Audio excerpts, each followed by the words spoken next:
Azizlar, videoni oxirigacha ko'rib diqqat qiling, taklifni zo'rni beraman sizlar uchun. Qanaqa taklif deysizmi? Mana shunaqa taklif. Mana marhamat, sotuvda bizda Kia Cabbage GT Line, ya'ni eng full paysa ideal holatda, qirilgan, chizilgan, tatib bo'lgan joylari yo'q. Panorama lyukli, aytdim-ku, eng full bagati rangda, orqa va oldi sensor, kamera va slipoy zonada jihozlangan. Kurgoy tanirovka ruxsatlari yaqinda olingan, katta baybat o'zini zavodga diskasiga yangi balonlar yaqinda uстановка qilingan. Ishonasizmi, mana bu polni mordan bron polyonka bo'lgan. Ya'ni hozirda umuman texnический ham, navarot tomonlama ham, mabodoga xarajatingiz yo'q. Orqalarigacha abagli sidenya bor. Kojinli salon, panorama lyuk, vidni beryapti. Bay.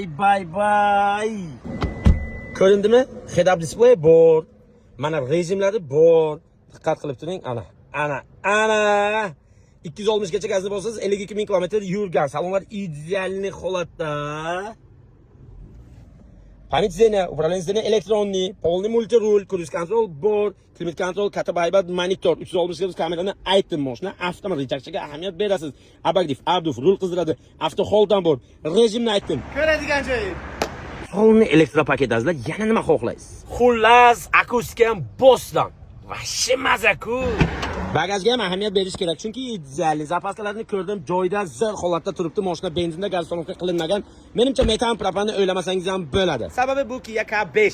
Puli bor, boy aka-uka opa-singillar uchun.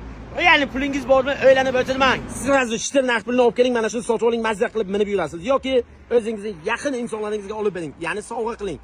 Eng full paysa haqiqat narxiga arziydi. Aytganda yili 2022 $26,200. Naqd pulga kelishiladigan joy bor, ko'rib tekshirib oling, shoshiling, ulgurib qoling azizlar.